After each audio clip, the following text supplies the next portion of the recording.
Thuolo machielo nyakora Ramogi marwaki ni machiegni mar yudo weche manyien mag Migago di chieng' kawuono chieng' tich ariyo dwe ndalo 17 dwe mar achiel 2023 kan gigeno ni nitiere kare odiechieng' ma kawuono nyakora Ramogi yiena mondo mi arwaki ni machiegni weche manyien mag Migago. Wan gi mathoth ahinya mwaiko ni kotenre kod weche mag arita kwe, weche mag oro e gwenge mag Isiolo kaachiel kod mamoko bende matimore e pacho ka. Bed kod chakruok nyaka giko mokwongo thuond weche. Lipot mar weche thieth oyango ni nyange mar nyiri odok chien koa atamalo 21 e higa mar 2014 nyaka atamalo 14 e higa mokalo. I have arrested the Director of Human Resource, Mr. Geoffrey Keriago. I have also arrested Geoffrey Nyamago. Apisa ariyo mag kaunti Manyamira omaki kaluwore kod ndiko jotije Manyawawa. I stand before you today to declare a state of emergency in our county of Isiolo due to the severe drought that we are currently experiencing. Isiolo County and the larger northern Kenya is experiencing its worst drought in 60 years. Gavana ma Isiolo Abdi Guyo yango ni midhiero mar oro koro muomogi kendo gikwayo kony mapiyo.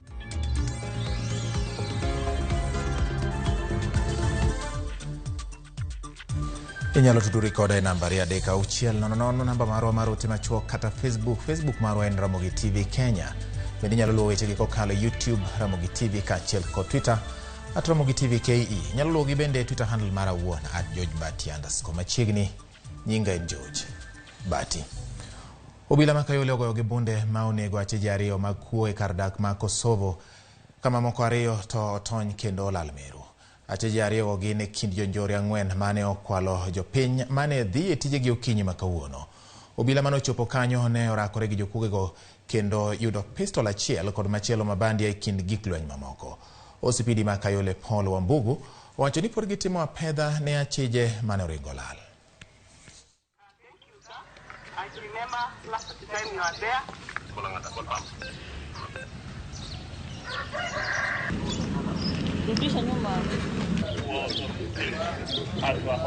With my team here is our division command. This morning, 17th of January 2023, at around 5 in the morning, our officers who are patrolling within this area of Sector 1 along the riverine, they were able to be caught by a caller who was in distress, who had been attacked and items including the mobile phone stolen, and officers who are manning these areas. Officers responded well. They pursued them from that corner there up to this point, and they were shot. They were fatally injured, and in the process, two of them were fatally shot dead. In the process, we have already been able to process the scene, and we have already recovered 2 pistols. One is a homemade, the other one is real, which is going to be processed by our ballistic experts. Equally, we have also recovered 4 stolen mobile phones, one belonging to the victim who was actually in distress. Kokoro were gi mago motimore gwenge ma Nairobi wadhi nyaka Kisii. Jaod bura mar kaunti ma Kisii Doris Aburi okwedo timbe njore kod nek mamedore e gwenge ma Kisii. Aburi owacho ni odwaro ni tie mondo apisas mag arita kwe mag piny owacho mamalo oti kaachiel kod mago mag kaunti e jo weche mag arita kwe. Jatelono bende onyiso luoro e wi dang'ni mag paro kod kwan maidho mag ji matiyo kod yedhe makelo mer e kauntino. Aburi oloso ik mar nyithindo ariyo mane wuongi onego jumbe ariyo mokalo e alwora mar Kiobegi, Nyamache. Jatelono okwayo jopiny mondo mi otudre kod apisas mag arita kwe ka ijiwo joma odak mondo chiwre mondo giyud puonj kod hocho e kinde magen kod midhiero manyalo chwalo gi nyaka e timbe mag nek.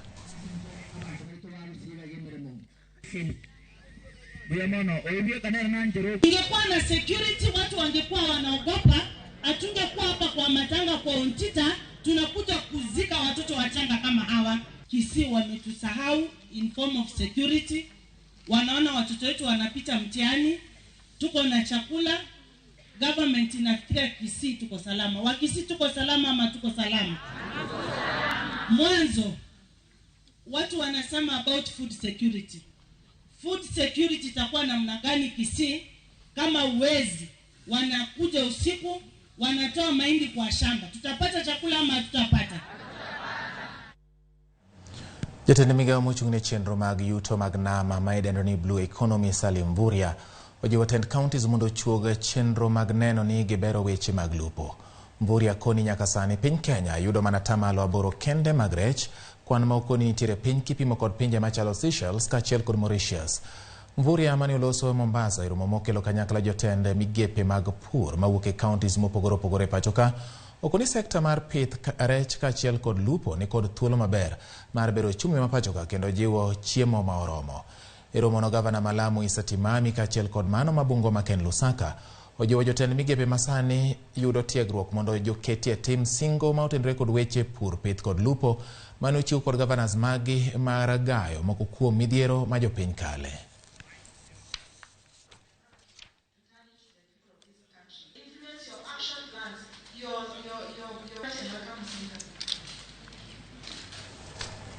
Kowuok Mombasa to koro wadhi nyaka Homa Bay.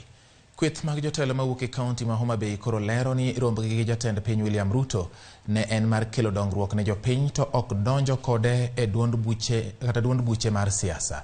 Jotelo go mane oloso e gwenge mag Karachuonyo e iko mar jaduong' Nyang'ie wacho ni sani en mana saa mar kelo dongruok to ok en saa mar manyo osiepe mag siasa ne ikruok ne yiero mabiro.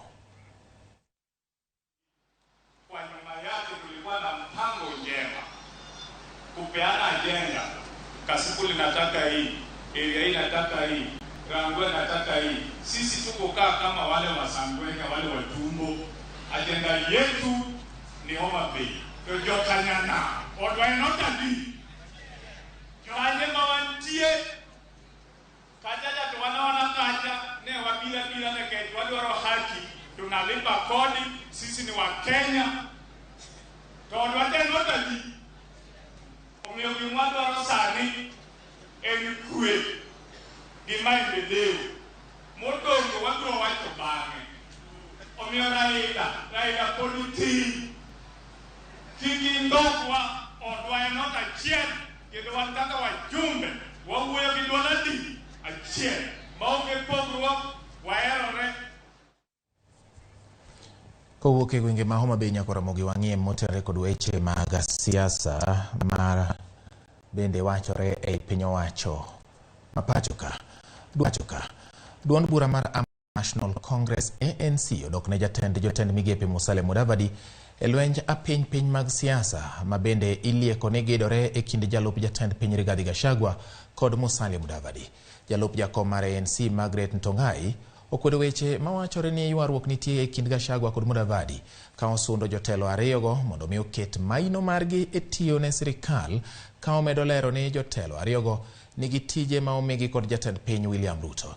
Ntongai okwayo jo-Kenya mondo riwre gi josiasa kendo giwere gi siasa maricho manyalo kelo pogruok e kind jopiny.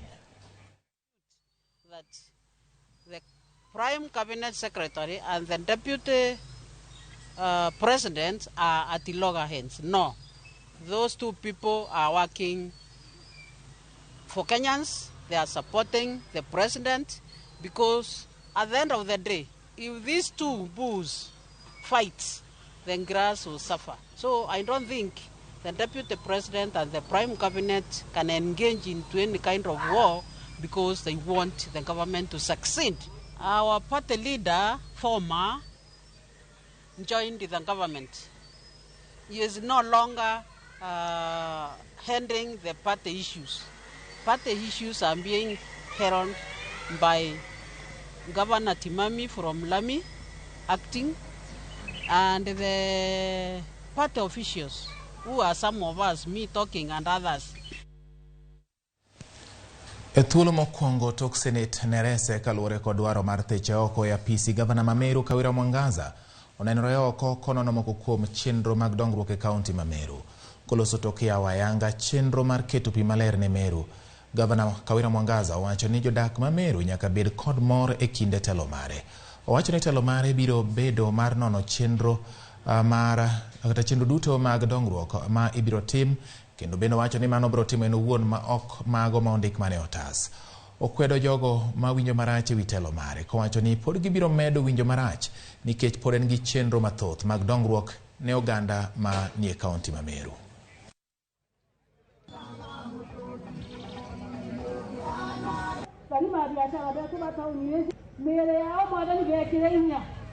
Tumefungua mradi, tunataka kuhakikisha ya kwamba every part of this town ambayo iko na mashimo tunataka kuziba, tuweke zinaitwa nini? Tuweke covers ama slabs ambazo si za chuma, ambazo zimepimwa vizuri zikaonekana zinaweza kushikilia hata mitemba mikubwa ambayo iko na ton kama 60 ama 50 inaweza kupitia juu na isivunjike. Ni kazi yetu kama serikali ya kaunti ya Meru kuhakikisha ya kwamba Meru is happy and every citizen of Meru must be happy. Kwa hivyo mimi kama gavana wa Meru sitazembea na hata ofisi yangu haitazembea. Tuko kazi na nitahakikisha ya kwamba hakuna maendeleo kwa makaratasi. Maendeleo ni kwa ground. Kama watanichukia kwa sababu ya kutembea kusupervise kazi ambayo ni kazi yangu, waendelee, lakini lazima kazi ifanyike. Kowuok Meru korwadhi ne Isiolo. Piny owacho mar kaunti ma Isiolo ting'o badgi ni midhiero mar oro muomogi kendo koro gikwayo kony mapiyo mar reso oganda. Elendo ma ogol kod gavana mar kaunti no Abiguyo kendo som kod jatend weche tudruok e kaunti no Hussein Salesa, oro maleyo masani oko gwengego emano magerie moloyo higni 60 mokalo. Tend kaunti no yango ni maloyo ji 100,000 kod jamni mahao milion 1 midhiero ma ikelo kod oro noro. Kendo gikwayo piny owacho mamalo kod jochiw ser mamoko mondo chwalie kony mar reso ngima oganda kod jamni koting'o kony mar omenda, chiemo, chiemb jamni, pi to kod kony mamoko. Gavana Guyo koni oro no bende onyuolo gwandruok e kind jodak makono masani koro laro kuonde kwath kod pi manok mayudore gi thuoloni.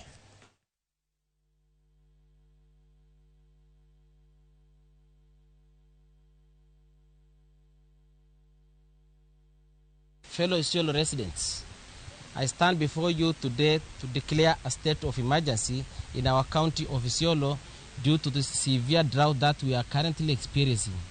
Isiolo County and the larger northern Kenya is experiencing its worst drought in 60 years. As you all know, the effect of drought in asal areas have been devastating and taken a massive toll on our communities.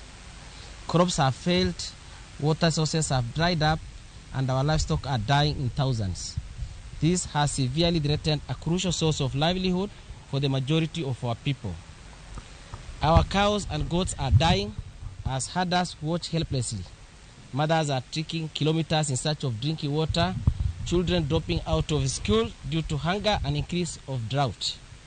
Fuel insecurity as people fight over scarce pasture and water points. The lives of more than 100,000 people, 200,000 heads of cattle, 400,000 goats, 350,000 sheep, and 40,000 camels in Isiolo County are at risk as the drought ravages on. Your support will be put to good use to address the needs of the affected communities. Together, we can make a real difference in the lives of those that are suffering due to this drought. Erokamano nyako Ramogi kuom kete Ramogi TV weche manyien mag Migago medo molo ni kamoro ma intiero di chiengni.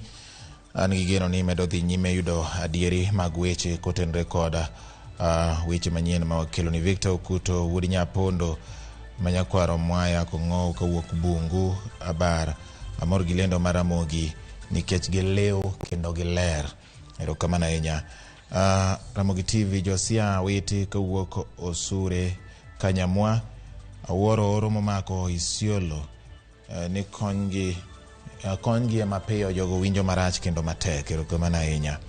Aneno ka ng'ato bende rwaka ka e sola kosilungo ni soda. Erokamano ahinya. Kapar kamano ni weche manyien gi sani kata kamano. Erokamano kuom rwake soda mar jadolo Archbishop John Odero mar Israel. Erokamano ahinya. Nyakoro Ramogi yiena moda kaw thuolo mar dhi yweyo gi kanyo kata kamano nyat medo tudri kode nambari 36000 Facebook marwa en Ramogi TV Kenya kaachiel kod YouTube bende gi Twitter. Wadhi yweyo ka waduogo pod wan gi mathoth kik idhi mabor.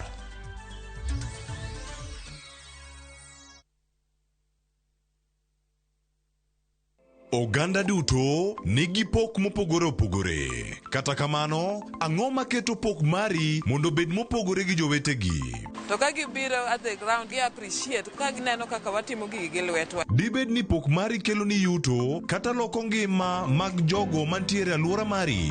Ken gi passion to obro bedo profitable with time.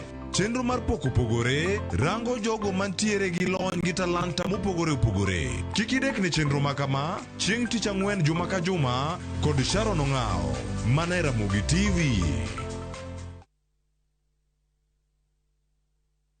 Raundi ya tindi kotika rabotaka imenyasai maiga. Hosori enyira nainde embauke gima. Wa? Biore. Ngasai mbia na chorete. Hagi nombogo boli mbai wana ina boli ga. Hozima da getinya kichi. Karo masachi hoteli yeye. Ne raroti. Ombogo tabwati baka. Ngitarte mutagochi. Otaite somoni yaku. Asenge njutata kitibosoku. Kulende kende tige ko mutanga kulenda enibo amune yamate yaye. Ayo monta ko ire kiaraiga. Engo kunere. Tengera ege teacher. Egosori enyeke gima. Yaruliko aseviu sasa bono.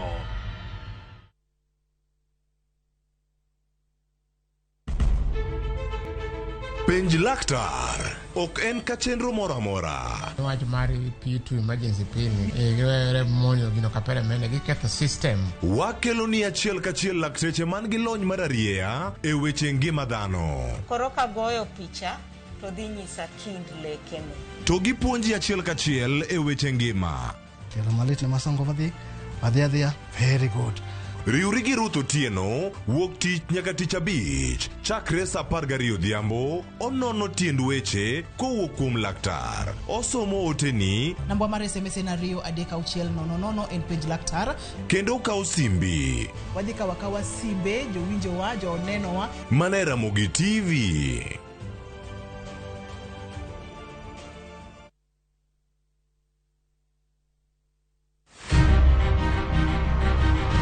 Onyalo bedo nyaminu, osiepi, jaodi, mamani. Agamo nyathina chata tu e bundia. Duto te en miyo. Yo manyalo en miyo mawuok oko gokinyi. En okumba mar dongruok e piny mangima. Kokedo kod gigo mathoth mondo tache orieny maler. Akony rowere. Aero empowerment. Wating'e malo. Molino kikiket mbele. Wajiwe. Ang'ol gi tienda koni. Lakini wiya to ler. Mondo warieny kanyakla e mine nyalo. Mine nyalo kabisa. Tudri kod Stella Brenda Ochieng, tich adek ka tich adek, chakre sa 8. To ibonwa Ngeso ka Ngeso, sa 7:30 odiochieng'. Mana e chenro mar Mine Nyalo.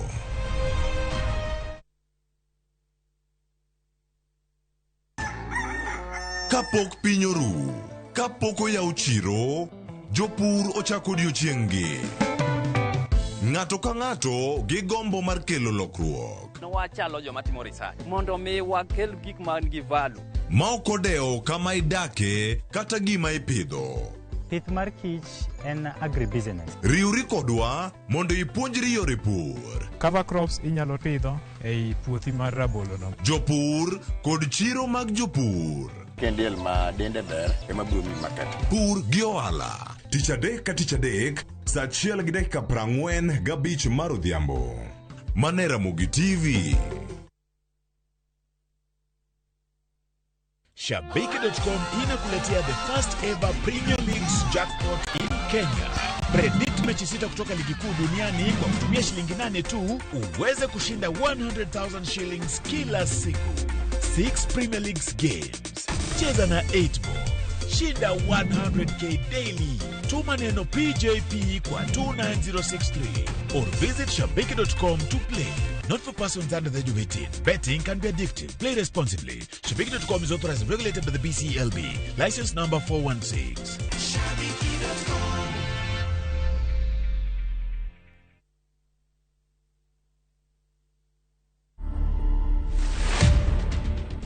I think it's too soon to say what I'll miss because I'm really enjoying the freedom. I'm really enjoying the peace. No pressure. The phone call, as Ndemo said, they've reduced significantly. Yes, you talk with a few people here and there, but it's just peaceful. I go to bed when I want to go to bed. I wake up when I want to wake up. I eat when I want to eat. You know, it's just very relaxed. Government was, you know, sometimes you don't eat. You ate breakfast, the next time you're arriving here 11, you know, a lot of work. So I don't know if I've yet started to mix. I think maybe in a month, 2 months. But for now, iko sawa. To watch this story and more, download the Citizen Digital app. Scroll left on the menu bar to the exclusive videos portal. Once here, scroll the videos and find this and many more exciting stories lined up for you. Click on the video to play and enjoy. Kenya's #1 app, Citizen Digital.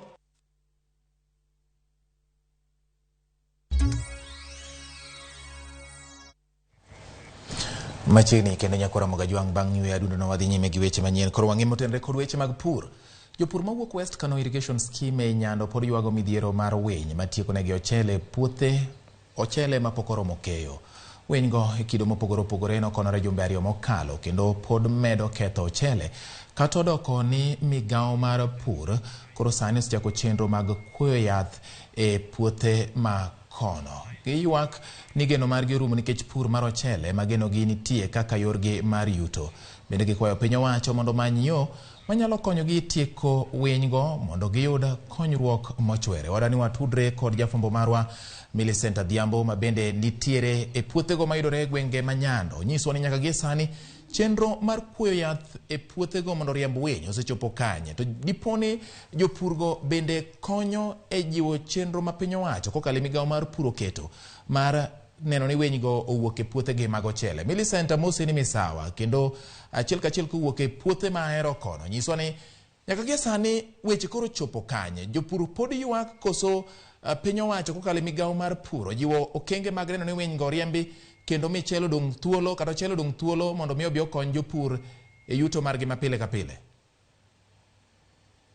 Erokamano nyaga George Bati, achiel kachiel kwa wuok West Kano Irrigation Scheme kuma bende oyudore kar chung'od bura ma Nyando, kama bende nwaseyudo kantie jopur ma bende ywak ahinya ni winy nomonjo gi e puothe jumbe 2 mokalo, kama bende nyaka ne migawo mar pur chak kuoyo yath to chal ka gima yadhgo bende medo mana nyayo winy makamano. An kod gi e puodho kaendi achiel kachiel makata sani kama chung'e ni endi kang'iyo batha kacha nitiere jal ma bende dhi nyime kod kayo ochende kapok oromo nikech weche midhiero mag winy kik tiek ne ochele to mae yor yuto gi kendo geno magigeno e sani kaka wang'e nyithindo chiegni yawo skul. Ang' natiere achiel kachiel mondo mi gimiwa pach gi gino wuon mondo ginyiswa ni to midhiero ni osedhi kodgi machalo nade. Weche yath mabende nosechak jiw kod migawo mar pur ma kaunti ma Kisumu kaendi bende osekonyo yo moro amora. Machiegni ang' nachak kodi king'iyo kamera kacha tichako gi nyingi mondo mi lerna mana mathin kotenore kod midhiero ma ukale kae nikech aneno ka in ng'ama sani ike oniang' ma bende sani gi chieng'ni ok owinjo be ni yudi e puodho kar kaendi ni riembori kod winy machiegni.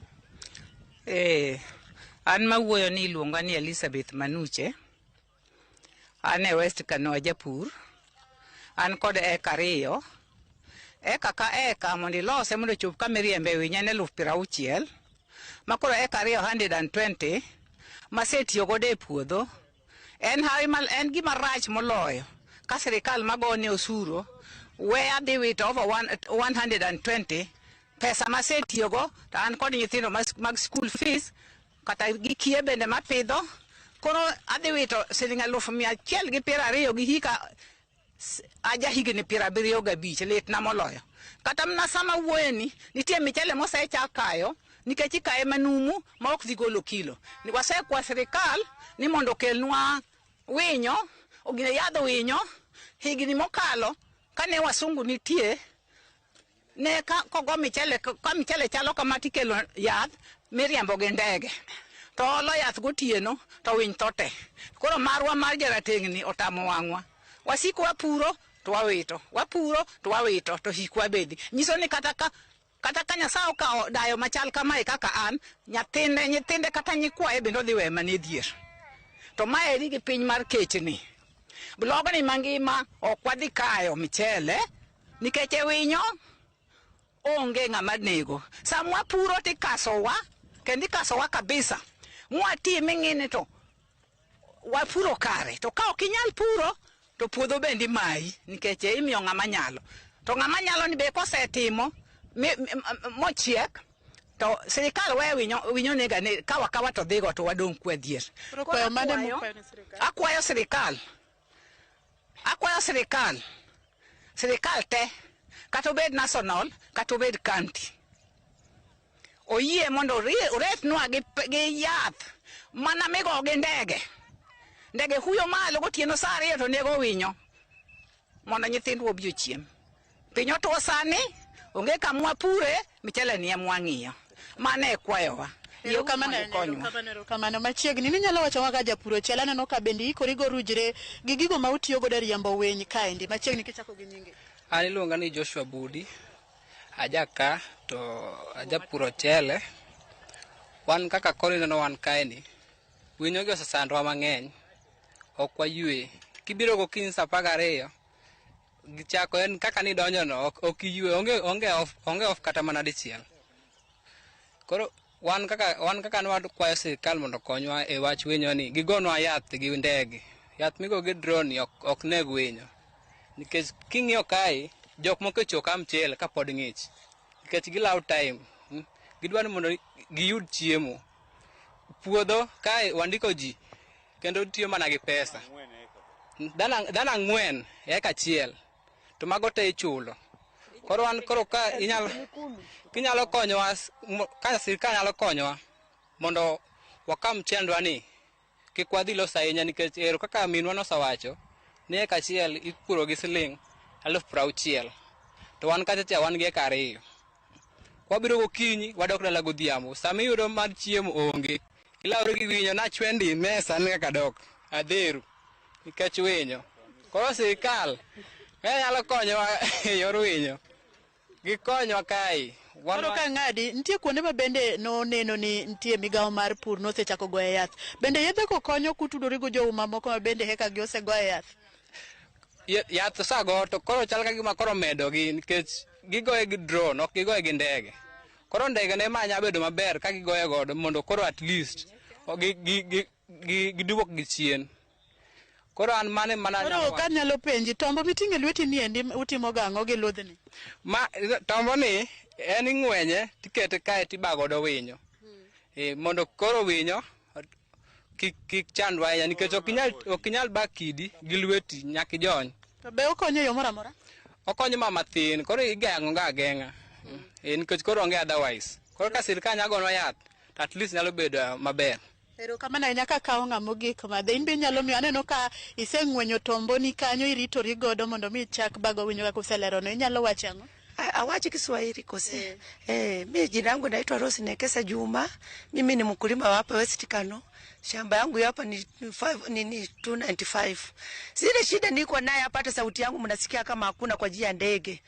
Mimi ndege na nini dawa walipewa unapiga hakuna kitu ishafanya hapa. Hata kama walipiga lakini sisi tuoni kwa maana bado tunahangaika hapa kwa jia ya ndege. Sasa tunaomba serikali itusaidie kama inaweza kupiga sisi inaweza kutupigia dawa na ndege afadhali. Tuone kweli ndege inapita hivi tuone kama tutakuwa na furaha. Mimi sasa niko na watoto wanaenda kwa shule form 1. Sina hata pesa na bado nitachukua loan hapa ya kufanya hiyo kazi. Na watu kuandika watu hapa kila weka 2 na ulipe 10,000. Na 10,000 hiyo sioni kama nitaweza kulipa watu 4. Sasa ndio mimi naomba serikali tusaidie. Mondi turudishie hiyo ndege kwe chini. Tusikihangaika tulipe pesa ile tunaenda kulipia watoto kwa school fees, tulipe wenye wafanya kazi. Sasa hii shida ya ndege tangu mwanze kukimbizana na ndege ilianza lini? Sasa ni baada ya wiki 2 hapa sasa tuko na wiki 2 hapa. Huyu mwenye anakata mchele hiyo mwezi ya mchele hajafika. Tunalingana mwezi mzima. Nilikuwa tunataka tukate mchele mwezi wa 2. Na sasa hivi mwezi wa 2 hajafika na tunakata mchele mwezi wa Januari. Sasa ndio hiyo shida tuko naye hapa.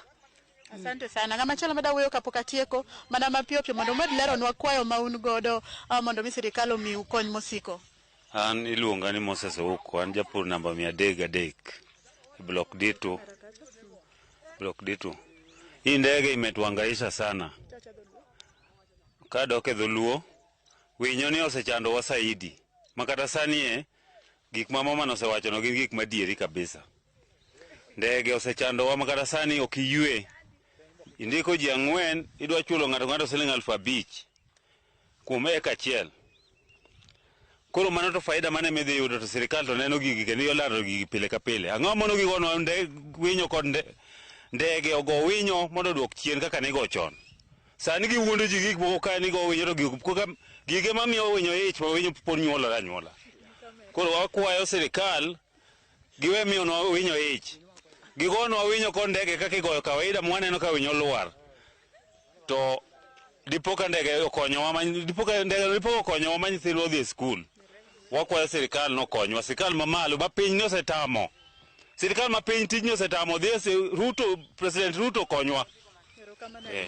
Mana kamano George Bati kionge penjo mara mara kisewinjo ywak kowuok kuom jopur mawuok West Kano Irrigation Scheme kaendi adwaro gima duong' mabede gichwalo ne sirikal ma piny koda mamalo en mondo mi onyal chwalne gi kony mar goyo yath ma mondo mi giyud kony mochwere ma ok ni nitie ndalo mabende gibiro duogo kaendi ka giriembore kod winyo masani osebedo katieko ne gi kothe kapok ochopo e keyo. Ka kamano an komi e studio nyalo dhi nyime. Erokamano nyami Millicent Adhiambo. Awinjo ka weche jopur nigi weche mag ratil piny, chiel kuom gi ni yedhego gichich ni miyo winyo bedo gi nyalo mar yudo nyodo mapiyo. Mar ariyo giwacho ni sani koro winye machwe to jopur to dhero. Koro gikwayo sirikal ni kaber to gone gi yath gi ndege. Erokamano Millicent, med ng'iyonwa mathoth ahinya kotenre kod ywak mar jopur ahinya mago mag ochele e gwenge manyando e kaunti ma Kisumu. Erokamano Millicent. Wamedo dhi nyime nyaka Ramogi gi weche mamoko koro wadhi nyaka e kaunti ma Wajir. Migawo mar thieth e kaunti ma Wajir ogolo siem ne joriemb nyamburko makonyo jotuo yudo thieth mar uyamo ng'ere kaka ambulance. Wachore ni moko kuom joriemb ambulance go nigi tim mar kwayo jotuo omenda ka giwacho ni gitiyo go e nyiewo mauta ne nyamburko go.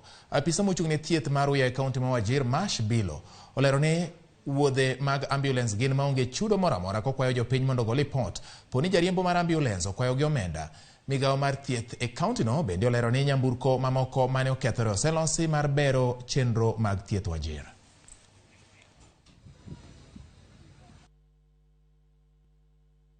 For the purpose of the public, the hotline is 0721 282862. This hotline is 24/7, manned by ambulance crews who are stationed in our offices. Kindly call, contact, and seek services. In case you need any queries regarding of any officer who is demanding for a fuel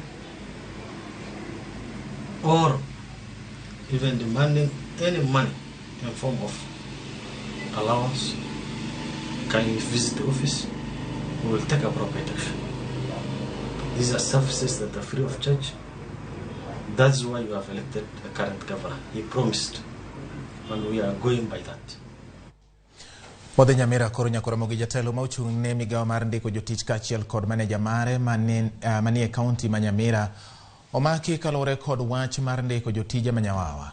Apisa ariyogo Geoffrey Kiriago mane en jatelo maduong' kaachiel kod maneja mare Geoffrey Nyamagwa kaachiel kod jatich achiel ma iluongo ni Winnie Chepkemoi wachore ni ne ondiko ji ariyo, achiel kuomgi kaka midusa kama achiel to ne en inspekta maduong' e migawo mar lowo kod alwora ma bende wachore ni achija dego ne otiyo gi riside ma othedhi mane gitiyo godo e yudo muom makalo $8 e hola mar bengi kendo ndiko jotije ariyo mane ochako yudo chudo margi chakre dwe mar auchiel mar 2021.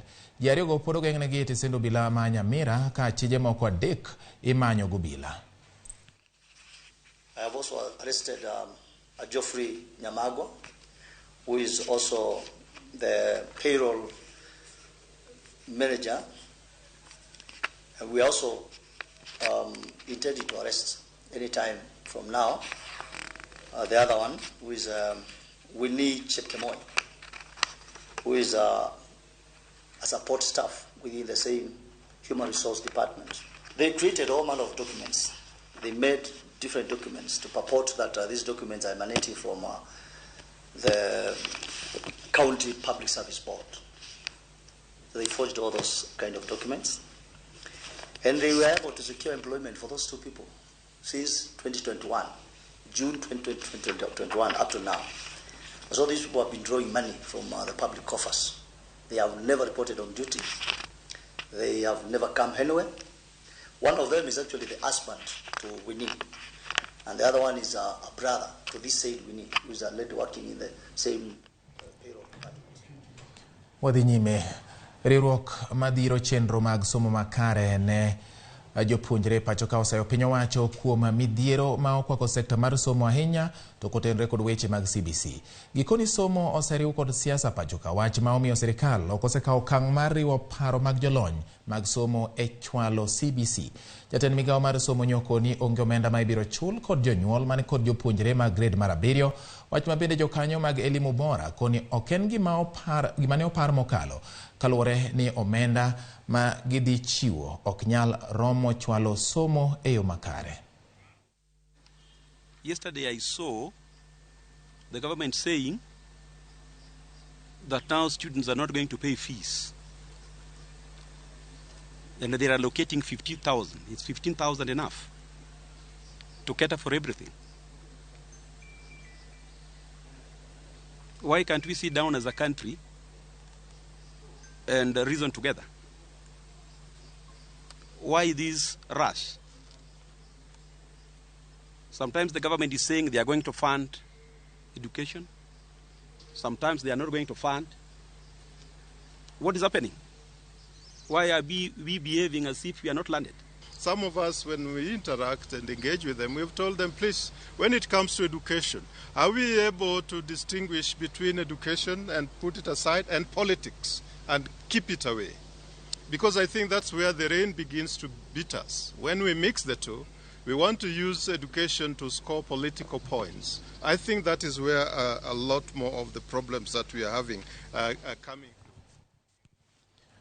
Sikund sekondar manyien ochaki e kar chung'o bura Mathika e konyo duoko chien dhungruok jopuonjre e sikunde sekondar makono.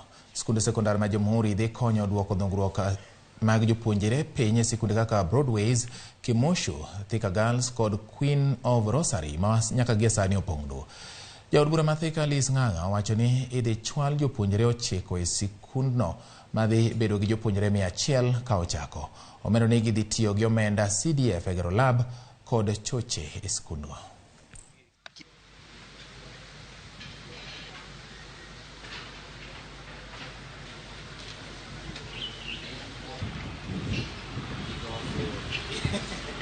Last week I applied to the ministry through the PS and I requested for 9 teachers so that when we start the secondary school we have enough teachers to teach all the subjects.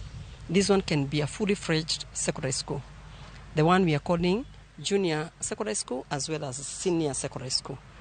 So that we can the other schools can be feeder to this one. The other school can be feeder to this one so that rather than us going all over now putting laboratories all over different schools, the other schools can be feeder to this one.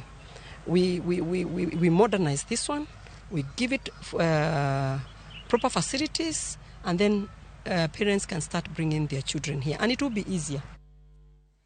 Kawadhi nyime gi weche motendre kod somo en gikone to jopuonjre duto maoyo 1.2 manotimo penj mar KCPE oyango sikunde mag sekondar mag ibiro riwore godo e klas 9.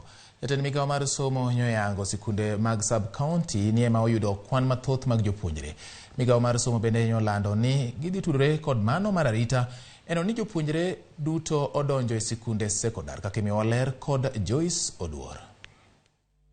Kogolo ayanga lipota mar kaka jopuonjre biro riwore kod klas 9, jatend migawo mar somo Ezekiel Machogu wacho ni jopuonjre oyiernegi skunde magibiro riwore godo e yo maler maonge mibadhi. The placement was based on choice, merit and affordability of places. E kin jopuonjre moheo 1.2 manotimo penj mar KCPE higa mokadho, moheo 1,199 biro riwore kod skunde sekondar mag counties, moheo 228 biro dhi e skunde sekondar mag extra counties, jopuonjre moheo 38 biro riwore kod national schools, ka jopuonjre moheo 1,000 biro dhi e skunde mag special needs, to jopuonjre moheo 700 makwan gini malo ahinya biro donjo e skunde mag sub-counties. Each and every one of them who did their KCPE as a place in our secondary schools this year. The special needs education candidates were also placed in the regular schools of their preference, while others were placed in special schools based on their disability categories on merit and choice. E thuolo mokwongo higani jopuonjre 9,019 manosomo e skunde primar mayudore kembe mag jot ma ji ma oringo thuchegi kata refugee camps biro riwore e skunde sekondar mag piny owacho ka jopuonjre 270 modak e kuonde ma yuto ji ni piny bende oyudo thuolo mar dhi e skunde madongo mag national kod extra counties. The ministry has applied affirmative action to achieve equity for children from the slum areas.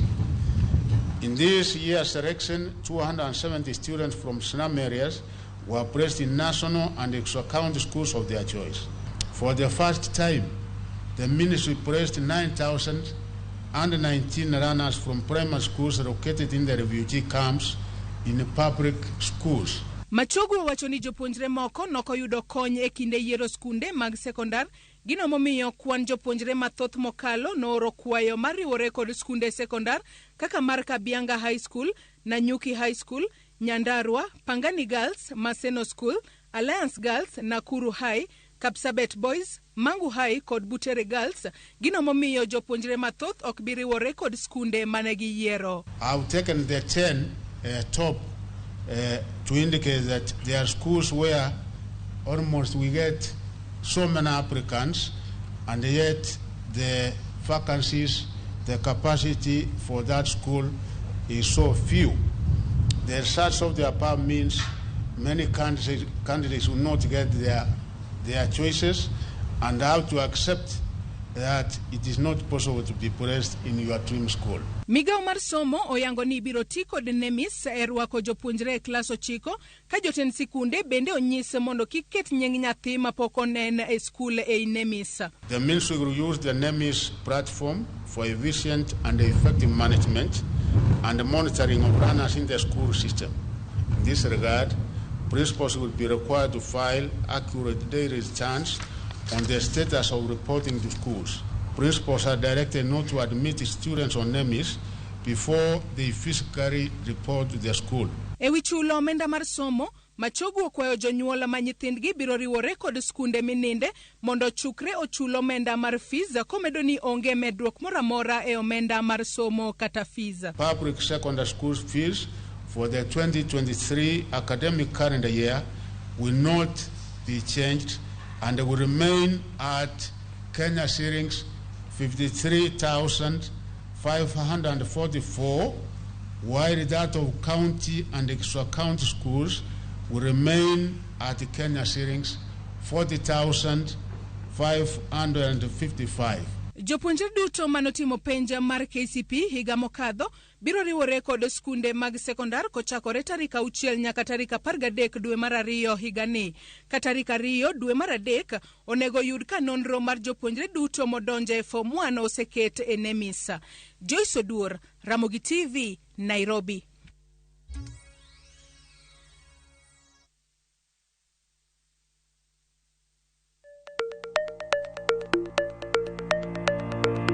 Lwasi mar ohala osebedo kalokore, keto mwandu bende osekao yore manyasani. To ginang'o manyaka ing'e kapok ichako ohala? Kuonde mage minyalo kete mwandu? Ramogi TV biro yango ni kit ohala, kaka itimogi, kachiel kod yore mag keto mwandu. To ok mana mano kende nyakoro mga juang', bende wabiro twak kod yawuoto nagi kod nyonagi matimo ohala, maweg kembe, kachiel kod mago man kod lony e keto mwandu. Mana e chenro mar ohala gi mwandu e Ramogi TV kod an Lydia Okeyo.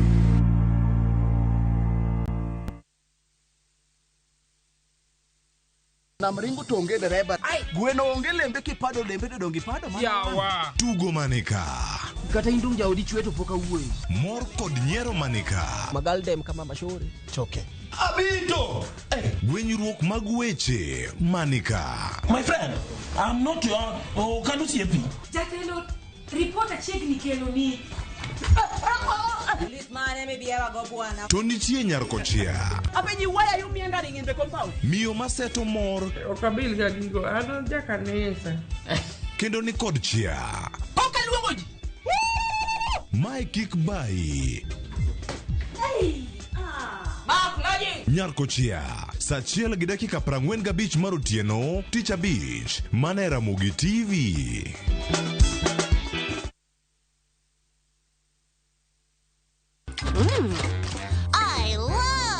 View Sasa. And for dessert, Let's get juicy! Sounds like a great idea, Gummy. And the fun never stops. what is it? Kids View, best place for your kids' entertainment. That's what I need. A brilliant idea. Only on Hold on! View Sasa. Oh, successful, popular, lovable.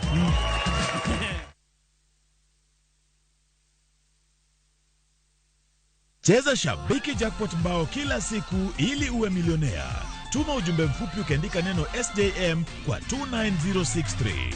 Kwa majina mimi naitwa David Kipkoros Tanui. Nimeshinda kwa Shabiki Jackpot Mbao ya milioni 21 tukiwa washindi 4.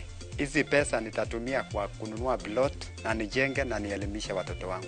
Usiachwe nyuma. Cheza Shabiki Jackpot Mbao kila siku kwa 20 bob pekee upate zaidi ya milioni 20 kila wiki. Shabiki.com ni makao ya washindi. Not for persons under the age of 18. Betting can be addictive. Play responsibly. Shabiki.com is authorized and regulated by the BCLB. License number 416. Shabiki.com.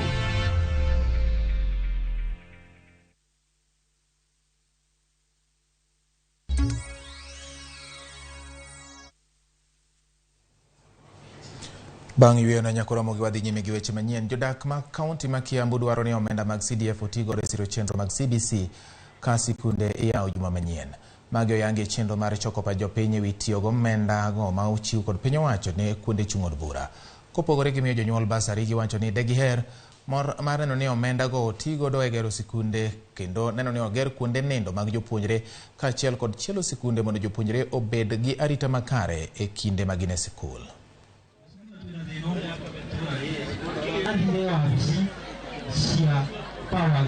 Mmetuambia ya kwamba security tumejaribu.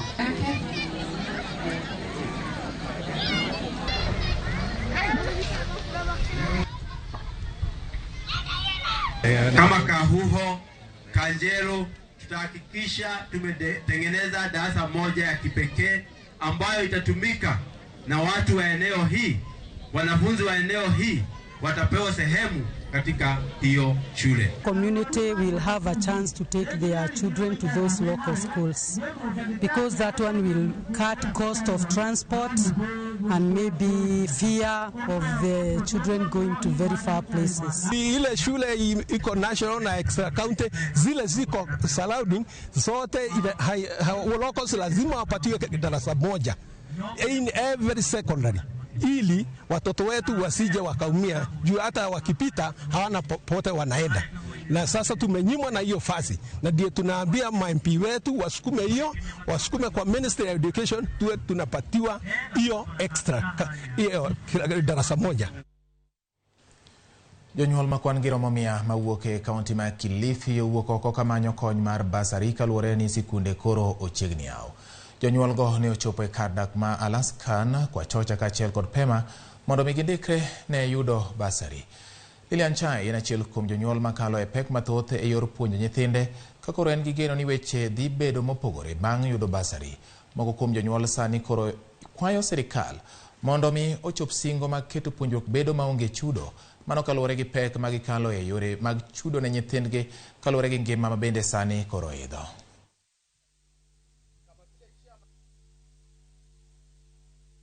Tumehakikisha ya kwamba ufisadi wa pesa za basari hakuna. Na huyu ni coordinator na makoordinator wako hapa ni wengi, na coordinator mwingine yuko hapa yule mkuu. Na waambia mbele yenu hawa, hakuna kuomba pesa ya pikipiki. Hakuna kuomba pesa ya chai. Tumeongeza hii basari kutoka milioni 35 mpaka 60. Ili kwamba tuhakikishe ya kwamba mtoto wa hapa Lungalunga anasoma. Tulikuwa tumezoea tunagawanyiwa fomu 5, watu 20-30, fomu zinabaki. Basari sahihi zimekuwa nyepesi sana kwa sisi wazazi ambao hatuna uwezo wa kujimudu kutembea mpaka kule mashinani ambao kwatakikana. Sasa hivi basari zitajaziwa hapa kwetu kijijini, alafu ziende huko na watoto wasome. Jodongo mawuok Luo kotelnegi kod jatendgi Nyandiko Ngadi owuok oko mar neno ni oduok kido kaachiel kod timbe oganda Luo ma osebedo ka olal e kinde mosekalo. Achiel kuom mago en miel mar Ramogi ma oganda mathoth bende dendo ni miend kondo. Sharon Ong'ao miyo ler mathoth ewi mano. Miel mong'ere kaka kondo, jomoko bende dende ni Ramogi dance, en achiel kuom miende ma ong'ere ahinya e kind oganda Luo. En miel mani mielo gi jodongo e kinde mana girwako welo modhial. Miel makamano bende ne isidho godo jodongo e kinde nyasi. Kae jodongo wuok oko kar rombgi mar duoko kit miendno kaka yo mar nyiso luor e nyasi mopogore opogore. Ongeli en ng'ato mane jaluo midhiye mok dhiang' oringo.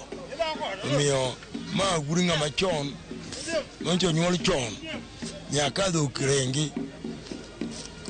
Koro onge keth moro korka kanisa onge kiko jaluo kata imna pasta marwa ma eni mineno wakoni kamoro ka wang' jo obedo piny kamoro wanyalo tedo kata buche. E okang' mokwongo e gweng' ma Kakwa Ajuok e kar chung' od bura ma Karachuonyo, jodongo ne obago nyasi mokwongo mar dhialo kit miendno. Miel mosebedo ka duono kuom thuolo mar higni 40 mosekalo e gwenge ma Kaluo. Miel makamano miel e nyasi mar ik mar Benson Nyang'iye, achiel kuom jodong Luo e gwenge ma Karachuonyo. Okang' manenore ni dibede ni miel makama duogo kendo. Miel mar kondo en ni joluo nong'eyo ni tho gimoro marach to kendo kobiro to nego riembe mondo kik ochak oduog kendo. Koro joluo ne golo dhok gi tong' to gi mau migono, tiende mano ka en gima nitie to ringoa mane tie mauno mondo ka tho neko to kik ochak oduog kendo. Koro mauno ne riembe, mane momiyo wabiro gi dhok to kendo wadhi gi tonge to kendo ji ochuo kondo mar nyasi mar joluo. Watimo kamano mondo nyithindo mwanyuolo bong'e ni ne waneno kamar ng'ane mar kwarwa mar ukia wuonwa notim kama. Un nyithindo ma nyithi Luo kawe ukit Luo moko kik owetgi te kata jorachere mukelo nulemo otaro ugo no pod timo mna kitgi. Wan ma watimo ni makit Luo jaduong' ma ng'ungu maromo kama mokebe iro diji fualwetgi opike huko noromne. Jodongo makamago oramo ni kit Luo gi timbegi nyaka dhi nyime, ka gisingo mar duoko timbe duto madibed ni oganda wigi wil godo, ahinya to mana manyalo kelo ber ne oganda Luo. Sharon Ong'ao, Ramogi TV.